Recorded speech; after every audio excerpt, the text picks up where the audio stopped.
Death is beaten, you have rescued me. Sing it out, Jesus is alive.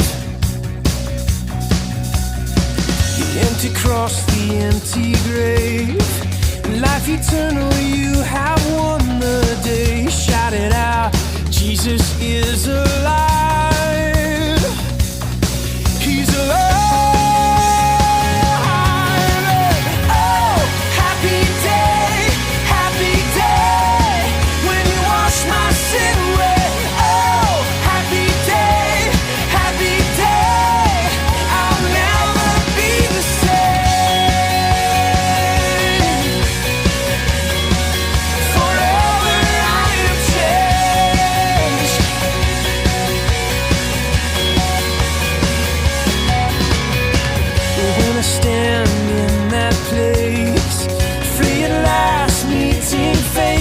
Face, I am yours, Jesus, you are mine.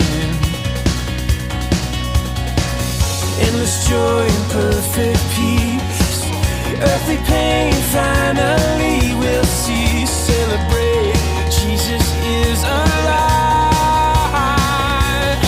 He's alive.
Wash my sin away. Oh, happy day, happy day. I'll never be the same. Oh, happy day, when you wash my sin away. Oh, happy day, I'll never be the same. No, forever I am changed.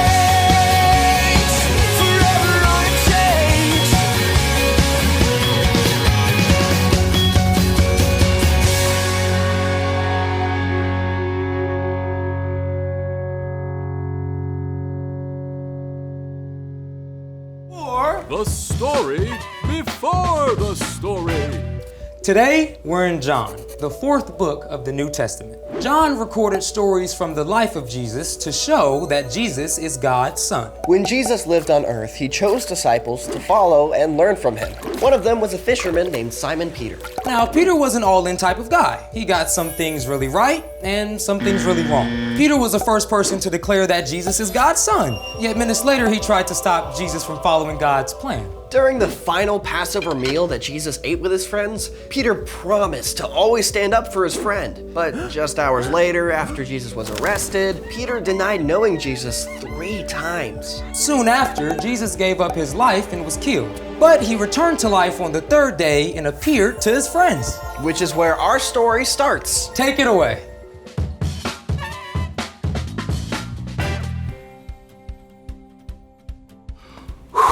Hey everyone, I'm Brian. Today we're talking about forgiveness. But before we get to Peter, I want to share something that the Apostle Paul wrote in a letter to the church in Colossians. Put up with one another. Forgive one another if you are holding something against someone. Forgive, just as the Lord forgave you. And we're about to see this in a big way in Peter's story. To start off, can you imagine how awful Peter felt about denying Jesus? Even after Jesus returned to life, I'm guessing Peter's excitement was mixed with feelings of guilt, you know? Jesus was back, but none of his friends knew what would happen next, and Peter was sick of waiting around, so he announced, I'm going out to fish. Several of the other disciples came along, but just as on the night before Jesus first called Peter to follow him, the men caught 0 fish. Early in the morning, a man called out to them from the shore. Friends, don't you have any fish? No. Throw your net on the right side of the boat. There you will find some. Peter and his friends had nothing to lose, so they tossed their nets into the water. And suddenly,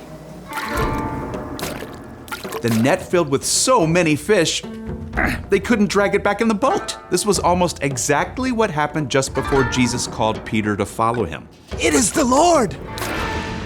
Peter was so excited that he didn't wait for the boat, but leaped into the water and hurried to Jesus. Bring some of the fish you have just caught. Come and have breakfast.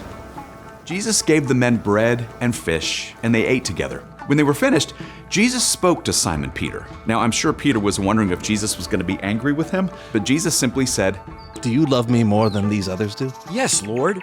You know that I love you. Feed my lambs. What? Where do sheep come into this? So glad you asked. See, Peter knew that Jesus had compared himself to a good shepherd. And Jesus also compared all the people who needed and followed him to sheep. So this was a word picture. Jesus wanted Peter to take care of all the people who would soon begin to follow Jesus. Jesus asked Peter again, Simon, do you love me? Yes, Lord. You know that I love you. Take care of my sheep. Okay, now if I was Peter, I'd probably be wondering, doesn't Jesus believe me? And then Jesus asked a third time, Simon, do you love me? Lord, you know all things. You know that I love you. Feed my sheep. At first, Peter felt awful that Jesus had to ask him 3 times. But here's the really amazing thing. Remember how Peter had 3 times denied knowing Jesus? Now, 3 times, Jesus was showing that he trusted Peter. He was asking Peter to take care of people, just like Jesus. Then Jesus told Peter that things would not be easy for him, and in the end, Peter would even give up his life for Jesus. But still, Jesus said, Follow me. Despite all that Peter had done, Jesus forgave him. Just as Paul wrote many years later, put up with one another. Forgive one another if you are holding something against someone. Forgive, just as the Lord forgave you. And that is the end. Thank you for joining me today as we learn more about God's love for us and the joy we can have because of Him. Be sure to have your family head to our website at crosspointweb.org/family for information on how to sign up for the Parent Q app. The app gives you many different ideas to connect with the story, along with ways to connect as a family. And don't forget to have your family subscribe to Crosspoint's YouTube channel. Be sure to hit that subscribe button too. I look forward to seeing you again soon. Bye-bye.